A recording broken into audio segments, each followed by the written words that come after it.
Chapter 2. Vishnu Kill Madhu and Kaitavya. No sooner had Brahma brought forth the Vedas than two creatures crawled out from the earwax of Vishnu.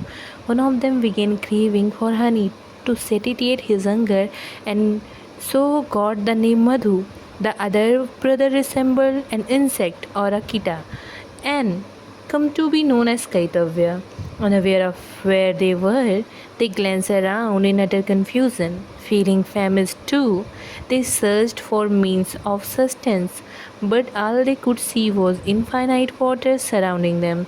Madhu and Kaitav began feeding on this nourishing fluid and grew immensely mighty.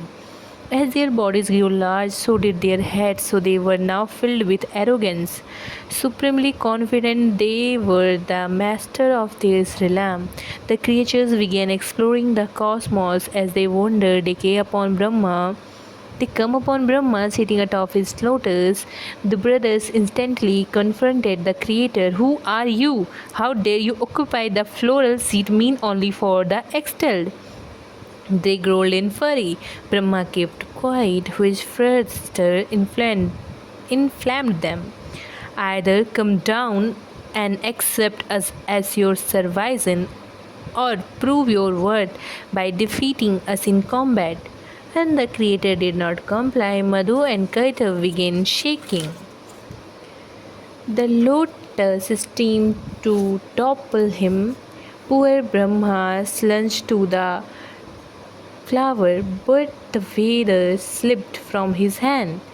Gliding down, they fell one after the other. Through the cracks between the petals, the brother did them underwater and began threatening to decimate everything that Brahma had brought into existence so far. Panicking, the Creator now turned to Vishnu. O protector, O protector of the universe, I beseech you to come my aid. Are you not aware that I am no match for creatures born even from my dirt? I am no match for creatures from your dirt. How can I carry out my appointment task to creation if you not ensure my safety? Why must we draw a circle if the ends cannot meet? Do you hear me, Lord? Do you hear me? Else the preserver had already entered Yoga Nidra, that dreamless state between being awake and sleep that made him oblivious of everything. Brahma kept shrinking, but Vishnu barely stirred. Madhu and Kaitav began cackling, but Vishnu remained impassive. Finding no other resource, the creators now invoked Nidra or sleep to awaken the god. O Nidra, it is your power that Narayan has fallen asleep. Pray liberate him from your embrace. Let him rid us of these two brothers, whose sins have overpowered them, who are so smitten and what they are seeing that they are wonderful, coveting in release him. Nidra, release him. Nidra, respond to the plea, and Preserve opened his lotus eyes. Seeing Brahma predicament, he realized at once that all of creation was in peril. Vishnu immediately began assuming a new form of combat. Madhu and Kaitavya.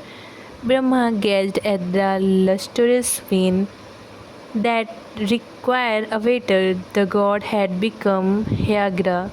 The horses had won. As the battle raged, Vishnu found himself unable to slay the pair. When one brother would hire out, the other would engage. 5,000 years elapsed, and the preserver became completely exhausted. He fathomed now that physically strength would no longer work. These two creatures would have to be foiled using games of the mind. Laying down his mace, Vishnu followed his hand and addressed them in a tone most honeyed.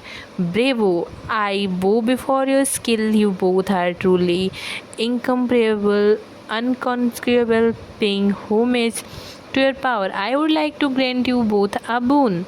Name anything and it shall be yours. A boon from you, Madhu and Kaitav sneered. From a weakling who stand petrified before us, whose blue skin has turned into bluer out of fight.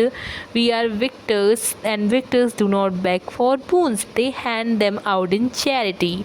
Ask us for a boon, and you ask and you shall have it. Anything, anything. This was the exact turn of events Vishnu was awaiting. The cue had arrived. His grace. His face creased into a dismaying smile. Grant me then that I may kill you both. Silence. As he word snugs. The brothers realized that they had walked into a trap with eyes wide open. But word had given, and there was no going back. And with that looming large, their instincts of survival kept them looking down. Madhu and Kaitav saw how two watches were stretching around them, endlessly in every direction, making one last wish to shape themselves. They charged. You may have taken our lives, but on one condition, lay us in a place where there is no water. The Hydra smiled again. Separating his arms, he began growing in size, larger and larger, larger and larger, larger and larger, until they could no longer see his face. Only his form towering above the water like a blue mountain, blending with the blue sky, placing Madhu and Kaitav one each high. He beheaded them from his ears, they perched on his thigh. Since Vishnu thus killed Madhu, he acquired the name Madhusudan. Like, look like the more I create, the more forces shall arise to annihilate. Brahma said, keep saving us and Narayan like you just did. Perhaps I did nothing, the preserver replied. Perhaps Brahma saves itself through me.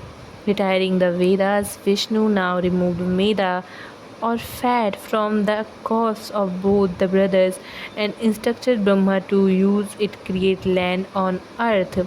Hence earth would be called Medini and its soil would be considered until the consumptions. The remaining portion of two bodies disintegrated into the six pieces, each forming 12 seismic plates of earth perched atop his lotus. Brahma resumed creation, hoping that his path ahead would be tranquil from here on. But his trouble had only just begun.